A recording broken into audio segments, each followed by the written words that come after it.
আসসালামু আলাইকুম। Cooking recipe চ্যানেলে আপনাদেরকে স্বাগত জানাই। আজ আপনাদের সঙ্গে শেয়ার করব সেদ্ধ আলু আর ময়দা দিয়ে তেল ছাড়া টিফিন রেসিপি। এই রেসিপিটা খেতে ভীষণ সুন্দর হয়। আপনারা এই রেসিপিটা সকালের ব্রেকফাস্টেও খেতে পারেন বা বাচ্চাদের স্কুল টিফিনেও দিতে পারেন বা অফিস টিফিনেও আপনারা এই রেসিপিটা দিতে পারেন। আশা করছি ভালো লাগবে আপনাদেরকে। স্কিপ না করে পুরো রেসিপিটা দেখে নেবেন। চ্যানেলে নতুন হলে চ্যানেলটা সাবস্ক্রাইব করার অনুরোধ রইল। চলুন রেসিপিটা শুরু করি।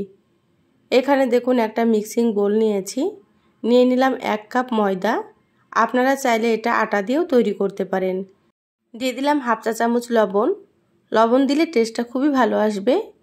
এবার এখানে দিয়ে দিচ্ছি 1 চা চামচ ঘি। আপনারা চাইলে এখানে সাদা তেল দিতে পারেন, কিন্তু ঘি দিলে রেসিপিটা খেতে ভালো লাগে। আর দিয়ে দিলাম হাফ চা চামচ চিলি ফ্লেক্স। চিলি ফ্লেক্সের পরিবর্তে আপনারা লাল মরিচের গুঁড়ো দিতে পারেন। এবার এখানে দেখুন মিডিয়াম সাইজের 2টো আলু ম্যাশ করে নিয়েছি। এবার ম্যাশ করা আলু আমি এখানে দিয়ে দিলাম। এবার আলু আর ময়দা খুব ভালোভাবে ময়াম দিয়ে নেব। দেখুন হাত দিয়ে সুন্দর করে এটা মাখতে হবে, তাহলেই কিন্তু রেসিপিটা ভালো হবে। তো যারা ভিডিওটি দেখছেন একটা লাইক দিয়ে ভিডিওটি কন্টিনিউ করবেন। আপনাদের একটা লাইক পরবর্তী ভিডিও বানাতে আমাকে অনেক উৎসাহ জাগায়। দেখুন মেখে নিয়েছি। এবার আমি এখানে দিয়ে দিচ্ছি সামান্য পরিমাণে একটু উষ্ণ গরম পানি। এখানে খুব বেশি পানি লাগবে না, কারণ আলু আছে সেই জন্য। দেখুন আমি খুব ভালোভাবে মেখে নিচ্ছি আর সফট একটা ডো তৈরি করে নিচ্ছি।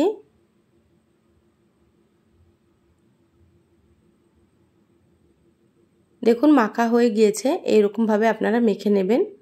খুব বেশি নরমও না বা খুব বেশি শক্তও না, দেখে আপনারা হয়তো বুঝতে পারছেন। এবার আমি লেচিগুলো কেটে নেব। একটু বড় সাইজের করে লেচি কেটে নিচ্ছি। দেখুন এখানে 4টে লেচি হয়েছে। আমি বড় করেই কেটে নিয়েছি। এরকমভাবে কেটে নিতে হবে। এবার একটা লেচি নিয়ে সুন্দর করে হাতে গোল করে নেব। এবার কিচেন স্ল্যাপের ওপর নিয়ে সামান্য ময়দা দিয়ে বেলে নেব। এটা বেলতে খুব বেশি ময়দা লাগবে না, সামান্য পরিমাণে দিয়ে দিতে হবে। হালকা হাতে বেলে নিতে হবে। আমার চ্যানেলে আরও অনেক রেসিপি আছে, চাইলে আপনারা আমার রেসিপিগুলো দেখে আসতে পারেন। কিছু রেসিপির লিংক আমি আই বাটনে দিয়ে দেব, আপনারা সেখান থেকেও দেখে নিতে পারেন। দেখবেন রেসিপিগুলো ভালো লাগবে। দেখুন বেলা হয়ে গিয়েছে, মোটা রেখে বেলে নিয়েছি। এইভাবে করে বেলে নিতে হবে।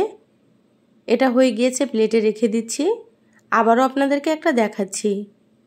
তো যারা আমার চ্যানেলে নতুন এসেছেন, রেসিপিটা যদি ভালো লাগে তো প্লিজ চ্যানেলটা সাবস্ক্রাইব করে চ্যানেলের সাথেই থাকবেন। বেল বাটন অন করে রাখবেন, তাতে করে আমি যখনই ভিডিও আপলোড করব আপনারা সবার প্রথমে নোটিফিকেশান পেয়ে যাবেন। যারা সাবস্ক্রাইব করে সাথে আছেন তাদেরকে অসংখ্য ধন্যবাদ। দেখুন এটাও বেলা হয়ে গিয়েছে। বাকি দুটো একইভাবে বেলে নেব। এবার গ্যাস অন করে ফ্রাই প্যান দিয়ে দিলাম। ফ্রাই প্যান হালকা গরম হলে একটা আলু নান রুটি দিয়ে দিলাম। এবার উল্টে পাল্টে সুন্দর করে সেঁকে নিতে হবে। গ্যাসের আঁচ মিডিয়ামে রেখে সেঁকে নিচ্ছি।